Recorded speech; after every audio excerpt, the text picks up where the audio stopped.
IQ-Z9 5G. ഞാൻ നാളെ നത്തിങ്ങിൻ്റെ ഒരു വീഡിയോ റീലായിട്ട് ഇട്ടപ്പോൾ IQ-Z9 5G ഈ നത്തിങ്ങിനേക്കാളും ബെറ്റർ ആണോ എന്ന് ചോദിച്ചുകൊണ്ടൊരു കമൻറ്റ് ഉണ്ടായിരുന്നു. So why not make a video എന്ന് വിചാരിച്ചു. IQ-Z9 5G എന്ന് പറയുമ്പോൾ ഏകദേശം ആ ഒരു സെയിം ബഡ്ജറ്റ് റേഞ്ച് തന്നെയാണ്, ബട്ട് ബിറ്റ് ലോവർ എന്ന് വേണമെങ്കിൽ പറയാം. 20,000 രൂപയ്ക്കാണ് 8GB 128GB വേരിയൻറ്റും ആൻഡ് 22,000 രൂപയ്ക്കാണ് 8GB 256GB വേരിയൻറ്റും നമുക്ക് അവൈലബിൾ ആയിട്ട് കിട്ടുന്നത്.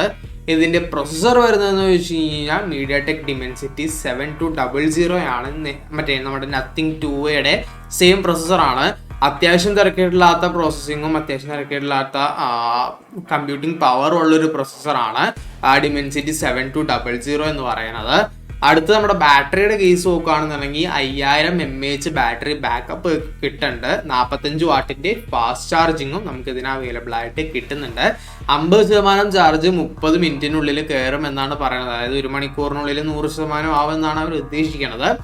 ആൻഡ് അടുത്ത കേസ് വരുന്നതെന്ന് വെച്ച് കഴിഞ്ഞാൽ മെമ്മറി വരുന്നത് 2.2 ആണ്. UFS 2.2 മെക്കാനിസമാണ് മെമ്മറി വരുന്നത്. സോ അതിൻ്റെ ആ ഒരു സ്പീഡും ഐറ്റംസും ഒക്കെ നിങ്ങൾക്ക് ജസ്റ്റ് ഒന്ന് ഗസ് ചെയ്യാവുന്നുള്ളൂ.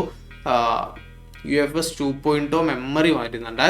അടുത്തതെന്ന് വെച്ച് കഴിഞ്ഞാൽ നമ്മുടെ ക്യാമറയാണ്. മെയിനായിട്ടുള്ള ഐറ്റം പറയുന്നേ ഉള്ളൂ. ക്യാമറ വരുന്നതെന്ന് വെച്ച് കഴിഞ്ഞാൽ 50 മെഗാപിക്സലിൻ്റെ പ്രൈമറി ക്യാമറയും 2 മെഗാപിക്സലിൻ്റെ ഡെപ്ത് ക്യാമറയുമാണ് നമുക്ക് അവൈലബിൾ ആയിട്ടുള്ളത്. ഡ്യുവൽ ക്യാമറയാണ് അവൈലബിൾ ആയിട്ടുള്ളൂ. ആൻഡ് 4K 30 FPS വീഡിയോസ് നമുക്ക് ഈ ഒരു ക്യാമറ അലൈൻമെൻറ്റ് വെച്ച് ഷൂട്ട് ചെയ്യാൻ കഴിയും. ആൻഡ് ഇതിപ്പോൾ ഫ്രണ്ട് ക്യാമിൻ്റെ കേസ് വരുവാണെന്നുണ്ടെങ്കിൽ 16 മെഗാപിക്സലിൻ്റെ ഫ്രണ്ട് ക്യാമറയാണ് വരുന്നത്. അതും HD വീഡിയോ അറ്റ് 30 FPS ആണ് നമുക്ക് ഷൂട്ട് ചെയ്യാൻ മാക്സിമം കപ്പാസിറ്റി വരുന്നത്. തേർഡ് പാർട്ടി ആപ്ലിക്കേഷൻസ് വെച്ച് നമുക്ക് ഇതെല്ലാം ബൂസ്റ്റ് ചെയ്യാൻ കഴിയും. എന്നാലും ഇൻബിൽഡ് ആയിട്ട് വരുന്ന സെറ്റിങ്സും ഇൻബിൽഡ് ആയിട്ടുള്ള കപ്പാസിറ്റിയാണ് ഞാനിപ്പോൾ പറയണത്. ഇനിയുള്ള അടുത്തതെന്ന് വെച്ച് കഴിഞ്ഞാൽ ഇതിൻ്റെ വാട്ടർ പ്രൂഫ് റേറ്റിംഗ് ആണ്. വാട്ടർ പ്രൂഫ് IP54 ആണ് വാട്ടർ പ്രൂഫ് റേറ്റിംഗ് വരുന്നത്. ഡസ്റ്റ് പ്രൂഫും ആണ്. ചെറിയ മൈൽഡ് ആയിട്ടുള്ള വാട്ടർ പ്രൂഫ് റേറ്റിംഗും ഇതിന് കിട്ടിയിട്ടുണ്ട്. ഇനിയിപ്പോൾ ഡിസ്പ്ലേ നോക്കുകയാണെന്നുണ്ടെങ്കിൽ AMOLED ഡിസ്പ്ലേ വിത്ത് 120 Hz റിഫ്രഷ് റേറ്റ് ആണ്. ഇൻബിൽഡ് അഥവാ ഇൻ ഡിസ്പ്ലേ ഫിംഗർ പ്രിന്റ് സെൻസറും നമുക്ക് അവൈലബിൾ ആയിട്ട് കിട്ടുന്നുണ്ട്. ഫുൾ HD ഡിസ്പ്ലേ ആണ്. ഇതിൻ്റെ മാക്സിമം പീക്ക് ബ്രൈറ്റ്നെസ് വരുന്നതെന്ന് വെച്ച് കഴിഞ്ഞാൽ 1800 nits ആണ്. അത് ചെറിയ എമൗണ്ട് ആണോ എന്ന് എനിക്ക് നല്ലൊരു ഡൗട്ട് ഉണ്ട്. കാരണം എന്ന് വെച്ച് കഴിഞ്ഞാൽ 1800 nits എന്നൊക്കെ പറഞ്ഞു കഴിഞ്ഞാൽ വളരെ കുറവാണ്. സോ ഇത്രയൊക്കെ ഉള്ള കേസ് ഇതിൻ്റെ ഫീച്ചേഴ്സ് എന്ന് പറയാനായിട്ട്. ഇതിൻ്റെ പ്രൈസ് ഞാൻ നേരത്തെ പറഞ്ഞായിരുന്നു 20,000 22,000.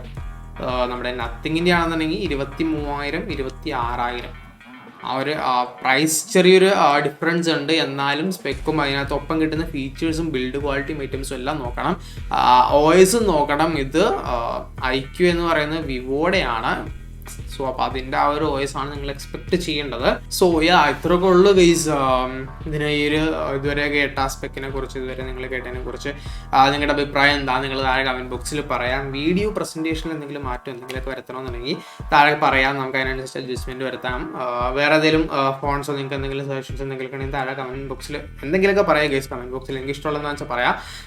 തെറി ഒഴിച്ച് ഗൈസ് അടുത്തൊരു വീഡിയോയിൽ കാണാം. Anything you want, anything you need. Your mind's got the key ingredient, it's belief.